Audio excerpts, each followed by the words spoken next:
டெப்ட்ஸ்லயே good debts, bad debts அப்படின்னு 2 வகையான debts இருக்கு.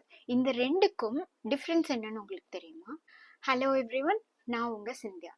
டெப்ட்ஸே பேட் தான். அதுல என்ன குட் டெப்ட்ஸ், பேட் டெப்ட்ஸ் அப்படின்னு நீங்க கேக்குறது எனக்கு புரியுது. பட் அதுலயே ஒரு சின்ன டிஃபரன்ஸ் தான். நம்ம ரெண்டையும் டிஃபரன்ஷியேட் பண்ணிக்கலாம். குட் டெப்ட்ஸ் என்ன, பேட் டெப்ட்ஸ் என்ன அப்படின்னு.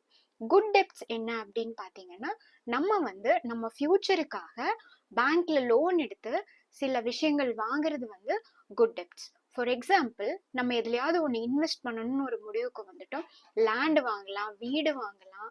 ஸோ இதுக்காக நம்ம பேங்க்ல லோன் எடுத்து அதை நம்ம வாங்கணும் அப்படின்னா அந்த கடனை நம்ம கட்டுவோம் இல்லையா, அது நமக்கு இஎம்ஐ கட்டிட்டு இருப்போம். ஸோ அந்த கடன்கள் எல்லாம் பார்த்தீங்கன்னா குட் டெப்ட்ஸ்ல போகும்.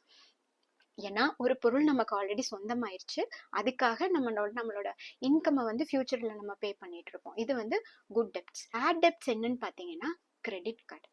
எப்படி நம்ம ஃபியூச்சர்ல நம்ம ஏர்ன் பண்ண போற இன்கமுக்கு இப்பவே நம்ம அதை யூஸ் பண்ணி நம்ம அதுக்கு திங்ஸ் பர்ச்சேஸ் பண்றோம், என்ன பண்ணனாலும் அந்த யூசிங் கிரெடிட் கார்டு அப்படிங்கிறது ஆப்வியஸ்லி ஒரு பேட் டெப்ட்.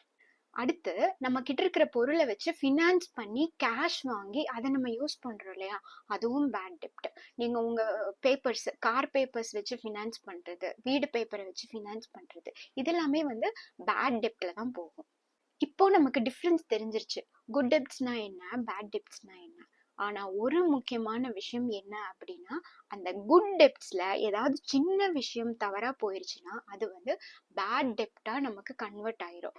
நீங்க லோன் வாங்கி ஒரு நிலம் வாங்கிட்டீங்க, இல்ல ஒரு வீடு வாங்கிட்டீங்க, ஆனா அதனோட இஎம்ஐ ஒரு நாள் நீங்க ஒரு மந்த் இஎம்ஐ கட்டாம விட்டுட்டீங்க அப்படின்னா அதுக்கு பேங்க்ல இன்ட்ரெஸ்ட் போட்டாங்கன்னா அந்த குட் டெப்ட் பாத்தீங்கன்னா இமீடியட்டா பேட் டெப்டா மாறிடும். ஸோ டெப்ட்ஸ்னாலே ரிஸ்க் தான். ஸோ அந்த ரிஸ்கை நீங்க புரிஞ்சுக்கிட்டு அதுக்கப்புறம் நம்ம டெப்ட்குள்ள போகணும்.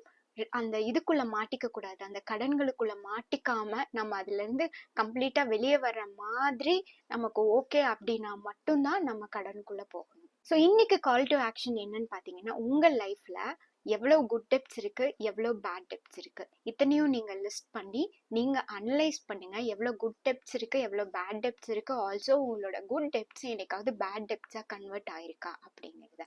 தேங்க்ஸ் ஃபார் வாட்சிங். Have a great